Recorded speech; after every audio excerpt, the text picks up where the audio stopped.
সে অনেক দিন আগের কথা। একটি ঘন জঙ্গলে থাকতো একটি বাঘ, একটি শিয়াল ও একটি বানর। তারা তিনজন খুব ভালো বন্ধু।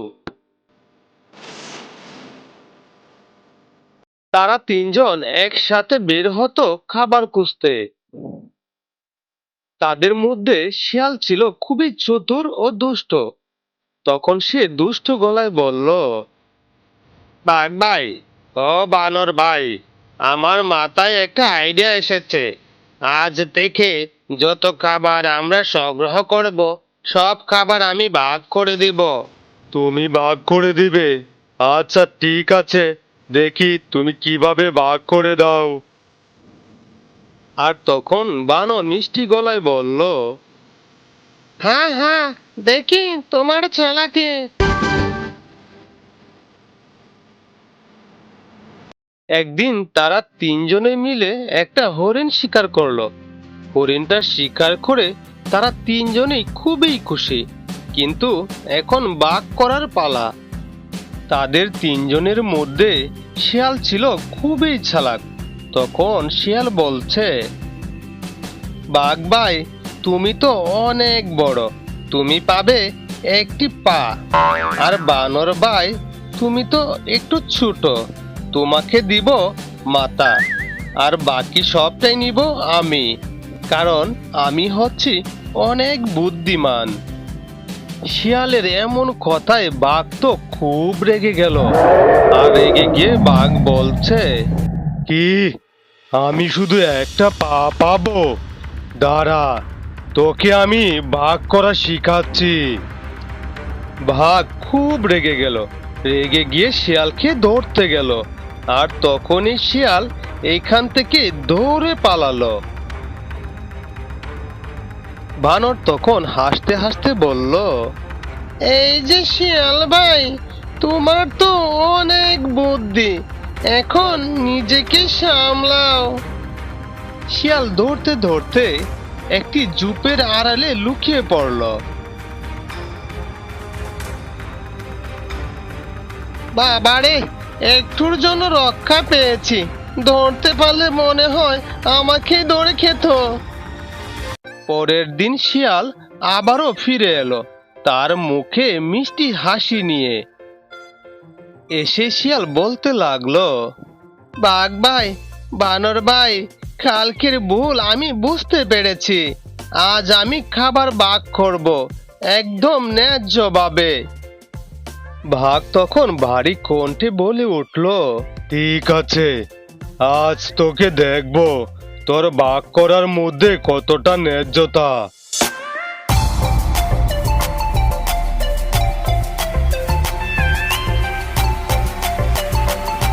তিনজনে মিলে আবারও একটা শিকার ধরলো। এখন তাদের ভাগ করার পালা।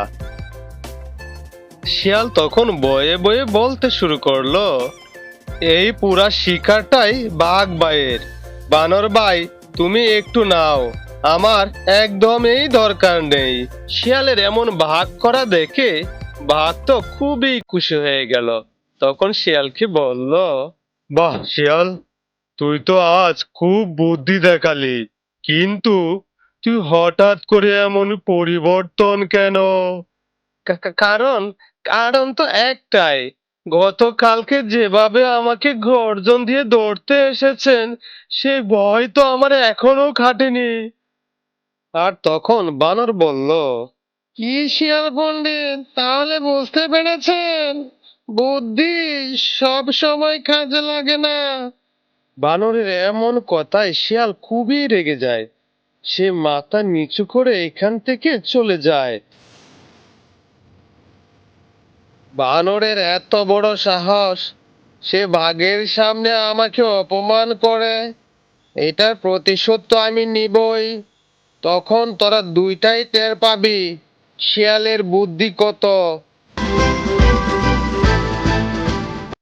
আমার একটা বুদ্ধি বের করতে হবে, যাতে এই দুটাকেই উচিত শিক্ষা দেওয়া যায়। আর আমার নাম যাতে প্রত্যেকটা নিঃশ্বাসে নিঃশ্বাসে মনে রাখে। পরের দিন সকালবেলা শিয়াল চলল বানর আর বাঘের কাছে। যাওয়ার পথে সে চিন্তা করতে লাগলো, দূর, কাল থেকে আমি চিন্তা করছি, এখন পর্যন্ত কোনো বুদ্ধি বের করতে পারলাম না। আবার মানুষে আমাকে বলে পণ্ডিত শিয়াল, কিন্তু এখন যে কোনো বুদ্ধি আসছে না। যেভাবে হোক আমার বানর আর বাঘকে শাস্তা করতেই হবে। কত বড় সাহস, বাঘের সামনে বানর আমাকে অপমান করে! এটার প্রতিশোধ তো আমার নিতেই হবে।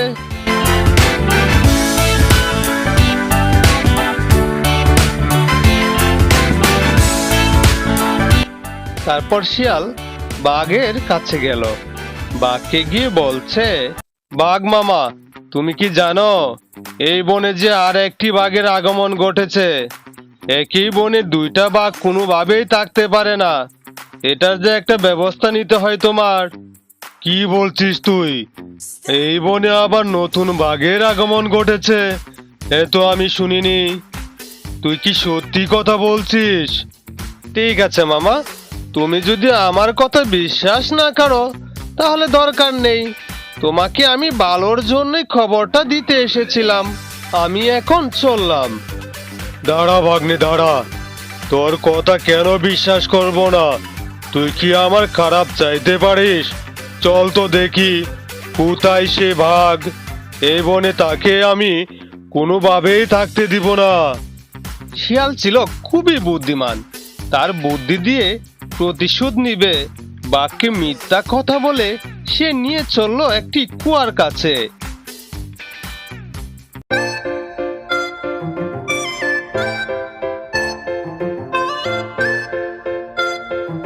কি রে শিয়াল, এইখানে তো আমি কোনো বাঘ দেখতে পাচ্ছি না। তুই আমাকে কোথায় নিয়ে এলি? মামা, ওই যে তুমি কুয়াটা দেখতে পাচ্ছ, ওইটার মধ্যেই বাঘ লুকিয়ে আছে। বাঘ কুয়ার কাছে গেল। কুয়ার দিকে তাকাইতে সে দেখতে পেল তার মতো দেখতে আরেকটি বাঘ কুয়ার ভিতর দাঁড়িয়ে আছে। কিরে, তোর এত বড় সাহস! তুই জানিস না এই বনে আমি থাকি, আর যে বনে আমি আছি সেই বনে আরেকটি বাঘ কোনোভাবেই থাকতে পারবে না। বাঘ একটু বোকা টাইপের ছিল। সে বুঝতেই পারলো না কুয়ার ভিতরের পানির মধ্যেই তারই ছবি দেখা যাচ্ছে। বোকা বাঘ সে লাফ দিয়ে কুয়ার ভিতরে পড়ল। কুয়ার ভিতরে পড়ে বাঘ হাবুডুবু খেতে লাগলো আর তখন চিৎকার করতে থাকে, ও আমাকে বাঁচাও, বাঁচাও, বাঘনে, আমাকে তুই বাঁচা। হ্যাঁ হ্যাঁ হ্যাঁ হ্যাঁ হ্যাঁ হ্যাঁ, ওই বোকা বাঘ, তুই আমাকে অপমান করেছিলি। ওই দিন আমি ভাগ করেছিলাম দেখে তুই আমাকে ধরতে এসেছিস। এখন আমি এটার প্রতিশোধ নিলাম। তুই খুবই বোকা। তুই জানিস নে তোর এই ছবি পানির মধ্যে দেখা গিয়েছে, আর তুই কিনা ঝাঁপ দিয়ে কুয়ার ভিতরে পড়লি। এখন তুই কুয়ার ভিতরে ডুবে মর। শিয়ালের এইসব কথা বানর গাছের ডাল থেকে সব শুনতে পায়। এসব কথা শুনে বানর বলল, ওরে বাবা রে, শিয়াল তো দেখছি খুব সাংঘাতিক। এখানে যদি আমি থাকি তাহলে ওই বাঘের মতোই করে আমাকে শাস্তি দিবে। আজ এই বন থেকে পালাতে হবে। তারপর বানর এই বন থেকে লাফাতে লাফাতে চলে যায়, আর কোনোদিনই এই বনে ফিরল না। আর এদিকে বাঘ সে কুয়ার পানিতে ডুবে মারা গেল।